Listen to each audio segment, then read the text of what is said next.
Becca? Hi, thank you. So, I want to preface my question by saying that I think any two people of any tri-type and instinctual stacking combination in terms of romantic relationships can have a successful relationship if they both love each other and are committed to each other. Okay, disclaimer out of the way. So I'm wondering in terms of relationship compatibility, whether it's better for your partner to have the same dominant instinct as you, since the instincts dictate, our primary survival strategies, as well as our values, versus your partner having the same tri-type, but a different dominant instinct. So, for example, for me, like as a 6-2-1 with the social instinct, would I be better off if my partner was a 4-7-8 but also had a social instinct, even though the 4-7-8 is like wildly different than the 6-2-9, versus would I be better off with a 1-2-6 but had a different dominant instinct, either self-pres or sexual? Well, I did research on the instincts with two other people, one that was a self-pres, she was a self-pres 1, and the other was a social 7, and then myself. We wanted to see, based on the different instincts, what we would relate to in others. And we did a whole event with the Helen Palmer graduates, the people that had attended at least 1 week of the trainings. And what became clear is that by far and away, if you have the same instinct with the same identification, that it's easier. But if you're the same instinct with a different definition of how that should be, so if you have two sexual subtypes or instinctual types, but one is identified with socially engaging with others and the other hates society and people, it's going to be a hurdle that you're going to have to navigate. But if you have something in common, it actually does make it easier to understand where that person might be coming from.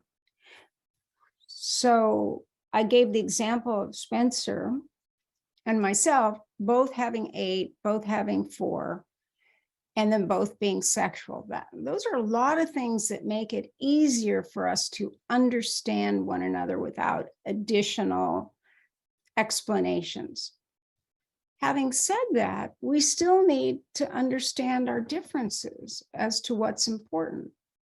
Like, I thought I was reactive until I met 4-6-8s. On the other hand, they're calling off something that my 7 might just smooth over. And we need both. So the true answer to that is the more things you have in common with the same identification, the easier it is and the less translation you need. But each person and each couple has a different idea of what's important. And the minute you can translate it using these tools and depersonalize what feels so personal and that it could be intentional on the other person's part. Like if you have a 9, for example, their defense strategy is to narcotize. So they're going to do something when they're stressed. They're going to divert. They're going to do unimportant things because the important thing's really stressing them out. They may need to go to sleep. And people say, wait, I'm having this important conversation with you. Why are you falling asleep? And that could be personalized. I had that actual experience. But the fear of the 9 was that I was going to reject the 9. I was just directly saying, oh yeah, we need to talk sometime today. And the way it was interpreted is it was going to be bad news. But it wasn't. I just wanted to remember that there was something I wanted to say. So with the translation, I would never be offended by a 9 that's feeling stress and starting to like doze off, because that's how they manage stress. So I think it's the depersonalizing, and it depends on the Myers-Briggs type and the order of the types. So if you have 2 people that are sexual, but one identifies intimacy as going just the 2 of you somewhere where you can just talk for hours on end and let things unfold, and another sexual partner type says, no, I think intimacy is when we couple go together and are with our friends, and that when we're at a party, we stay together. Where one might say, wait a minute, I'm a sexual 8, I want to talk to everybody. And the other type, maybe a sexual 2, says, no, I want you to stay with me and we'll go experience everybody together so that after the fact, we can talk on a deeper level. So understanding that is important too. But you're right. Yeah, I mean, the question people always ask is which tri-types go together? And as I said at the beginning, there are some that are the same, but if you're the same, like if someone's the same type, tri-type, instinctual stacking, and Myers-Briggs, then someone's got to cover the territory that the other isn't. So if you have 2 7s, neither one of them want to do the tedious job, but someone's got to. And that's just what we navigate in relationships, period. Anything you'd add to that, Spencer? Do you want to take Nancy's question?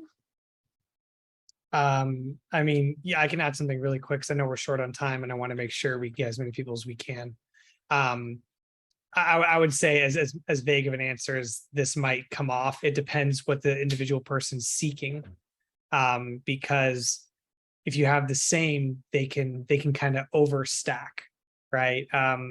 If you connect things to therapeutic phrasings, intimate types can like border like, you know, codependency, for example, because they build their life around their partner and they can really focus on partner needs and will prioritize partner over the other stuff first in order. If you're both intimates, you may unintentionally really lock in, and that, you know, too much of anything, not enough of anything could be bad. So I would more say the individual based on their needs, like man, I tend to blah blah blah, like I definitely was one of those people that I think bordered codependency when I was earlier in dating. So I think it's actually really good that I'm married to a self-pres, because the amount of times that I had to go through, like we'd be in a conflict late at night and then she's like, hey, how about we just go to bed? We could talk about this in the morning. And I'm thinking, how can we sleep at a time like this? Right. You know, that kind of vibe. But what that showed me is, no, we can go to bed. We'll be okay. We can talk about it later. And of course, reactive me, some of my feelings go down and I'm a better communicator. And that actually helped me grow as a person because of the balance it created. So the only thing I would add is everything my mom said is totally true. But at the same time, if the person knows about themselves that they have a tendency towards blah, blah, blah, balance could even really help grow the relationship. Because I guess your question was easiest. So yeah, the more you're aligned, that'd be the easiest. But you can grow by creating that balance as well. That was all I was going to add. Absolutely. And depending on what the types are, because like the 6 has a natural line to 9. 9 has a line to 6. So then the other variables become important.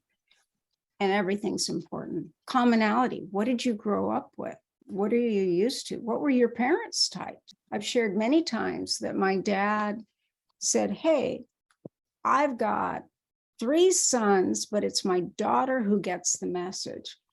And the reason I got the message was simply that I was another 8 and my brothers weren't, but they have the imprinting of 8, but they don't have the fears and concerns of the 8. Of course, we don't think we have any fears or concerns other than when something we want is not playing out in the way we think would be fair and judicial and what's called for. But otherwise, we think, yeah, it doesn't matter to me. But actually, it does matter. It's the first thing I have to teach 8s. Yeah, actually, you do care. Your defense strategy of denial is telling you you don't care. Mm-hmm. And they go, are you sure about that? And I said, yeah. And they go, oh, no, I don't worry about that. And as another 8, I can say, and other fairy tales, because that's what we tell ourselves until we know otherwise.